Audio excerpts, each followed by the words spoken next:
راځئ د لاس، سل او زر په ضرب کې به د اسانه لارو سره اشنا سو.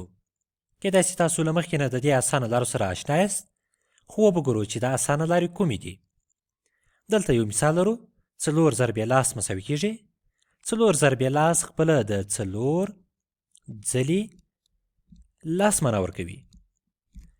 4 ځلې لاس کیدای سي داسې ولیکو چې لاس جمع لاس جمع لاس جمع لاس مساوي کیږي لاس جمع لاس یې شل جمع لاس یې دیرش جمع لاس یې 40. کولی سو 40 په ځواب کې داسې ولیکو چې 4 به ولیکو او یو صفر به یې مخته ورکو. نو که غواړو 4 د لس سره ضرب کړو، کولی سو په اسانۍ سره 4 په ځواب کې ولیکو او د لسو دا یو صفر یې مخته ولیکو. 4 ضرب لاس مساوي کیږي په 40 سره. کیدای سي په یو بل مثال کې هم وګورو. 8 ضرب لاس مساوي کیږي 8 ضرب لاس خپله د 8 ځلې لاس معنا ورکوي. یو ځلې لاس، 2 ځلې لاس، 3 ځلې لاس، 4 ځلې لاس، 5 ځلې لاس. دا یې 50 6 ځلې لاس، 7 ځلې لاس، 8 ځلې لاس. 8 ځلې لاس یې 80 به په ځواب کې ولیکو.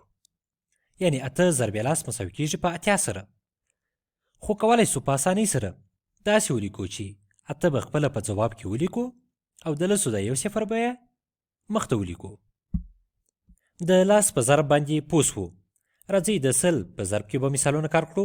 وبلیکو چې 2 ضرب سل مساوي کیږي 2 ضرب سل خپله د 2 ځلې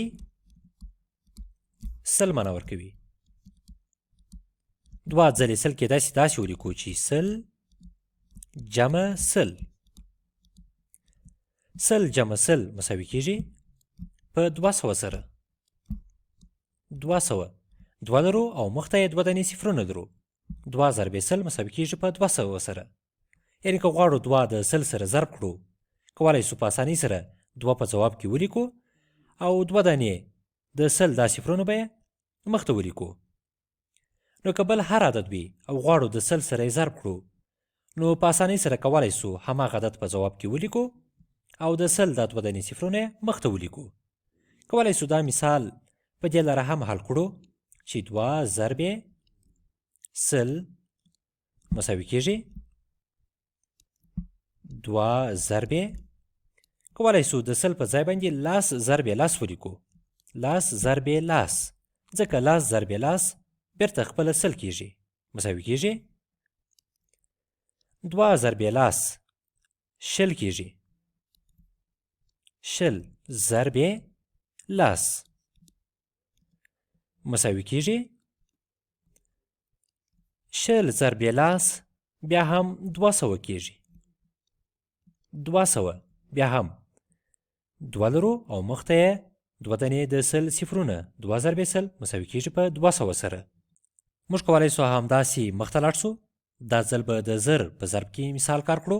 وبلیکو چې 9 ضرب زر مساوي کیږي 9 ضرب زر خپله د 9 ځلې زر معنا ورکوي.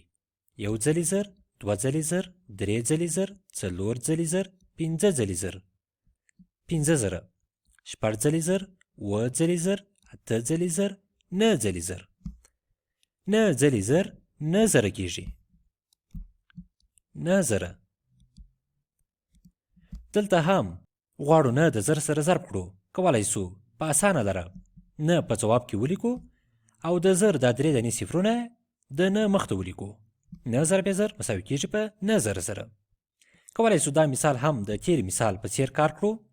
وبلیکو چې 9 ضرب زر مساوي کیږي 9 ضرب د زر په ځای باندې کیدای سي ولیکو چې لاس ضرب لاس ضرب لاس مساوي کیږي. د زر په ځای باندې کولی سو 3 ځلې لاس سره ضرب کړو ځکه لاس ضرب لاس سل کیږي 10 ضرب لاس مساوي کیږي په زر سره. نو بیا هم که نه د 3 ځلې 10 سره ضرب کړو بیا هم 9 زره کېږي. 9 زره 9 ضرب زر مساوي کېږي په 9 زره سره. دا ځل به د لاس سل او زر په ضرب کې یو مثال کار کړو. وبلیکو چې و ضرب لاس مساوي په څو کېږي؟ وبلیکو چې و ضرب سل مساوي په څو کېږي؟ او وبلیکو چې و ضرب زر مساوي په څو کېږي؟ و ضرب لاس مساوي کېږي په 80 سره. و مو خپل په ځای ولیکل او د و مخته مو د لسو د یو صفر ولیکئ. همداسې و ضرب سل مساوي کېږي په 200 سره. و به په ځواب کې ولیکو او د و مخته به د سلو دا 2 دانې صفرونه ولیکو. کولی سو و د لاس ضرب لاس سره هم ضرب کړو ځکه لاس ضرب لاس بیرته خپله سل کېږي. و ضرب لاس ضرب لاس مساوي کېږي په 200 سره. و ضرب زر مساوي کېږي په 1000 سره. و په ځواب کې خپله لیکو او د و مخته د زر دا 3 دانې صفرونه لیکو 1000. کولی سو و په لاس ضرب لاس ضرب لاس کې ضرب کړو بیا به هم 1000 سي ځکه زر خپله لاس ضرب لاس ضرب لاس سره یو شان دی. نو بیا هم که غواړو یو عدد د لاس سره ضرب کړو کولی سو په اسانه لاره هماغه عدد په ځواب کې ولیکو او د لسو د یو صفر یې مخته ولیکو.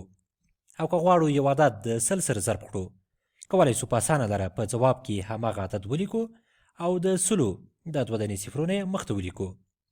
او که غواړو یو عدد د زر سره ضرب کړو کولی سو په اسانه لاره سره هماغه عدد په ځواب کې ولیکو او د زر د 3 دانې صفرونه یې مخته ولیکو.